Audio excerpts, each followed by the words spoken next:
All right, let's talk about something really important. One of the most common STIs out there that, weirdly enough, most people have never even heard of. It's called mycoplasma. We're going to dive into what makes this thing so sneaky and why you absolutely need to know about it. So, think about this for a second.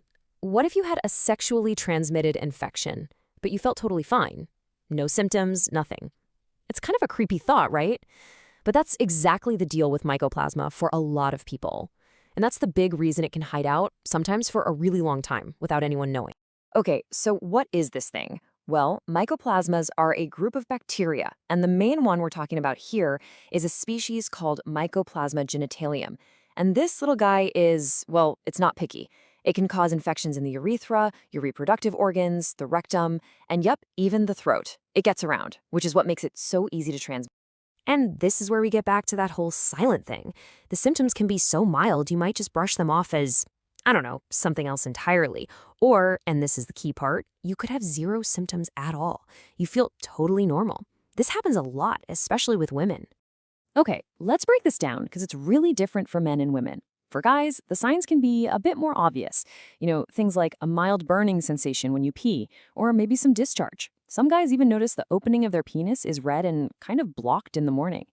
But for women, the symptoms are way more subtle, or more often than not, there just aren't any. And that's what makes it so much harder to catch.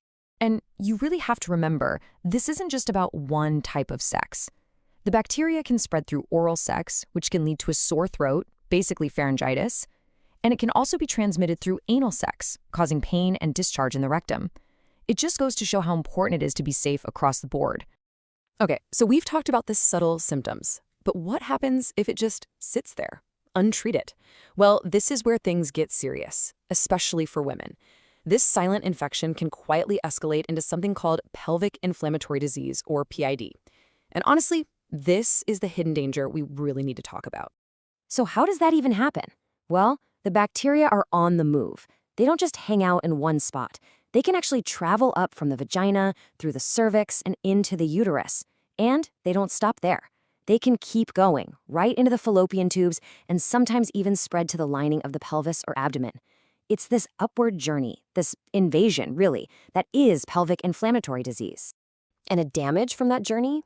It can be absolutely devastating. We're talking about permanent scarring of the fallopian tubes. This can lead to chronic, long-term abdominal pain, incredibly dangerous ectopic pregnancies. That's where a pregnancy happens outside the uterus. And, in the worst cases, infertility. It's a huge deal. What starts as a quiet, unnoticed infection can literally change someone's life forever. So you're probably thinking, how on earth do you find an infection that has no symptoms? Well, the good news is we have really advanced testing now. It's called a NOT. That stands for Nucleic Acid Amplification Test. And it's not some big scary procedure. It's super simple, just a urine sample or a swab. The test is designed to find the bacteria's genetic material, its DNA, and it is incredibly accurate. Okay, so who should get this test? Right now, it's not like they screen everyone for it automatically, but there are definitely situations where testing is highly recommended. For example, if you keep getting infections like urethritis that just won't go away, or, and this is a big one, if a sexual partner tells you they've been diagnosed with it. And absolutely, if you've been diagnosed with pelvic inflammatory disease. In those cases, you should for sure ask about getting tested for mycoplasma. And here's more good news. It's totally treatable. There's a pretty standard game plan for it, which is usually a 2-step antibiotic treatment. So first, you'll take a course of one antibiotic, called doxycycline. And then you follow that up with a course of a different one, like azithromycin or moxifloxacin. That 1-2 punch is usually what it takes to knock it out completely. Now, this next point is so important. I can't stress this enough. If you're diagnosed, all of your sex partners from the last 60 days need to get tested and treated too if they have it. Why?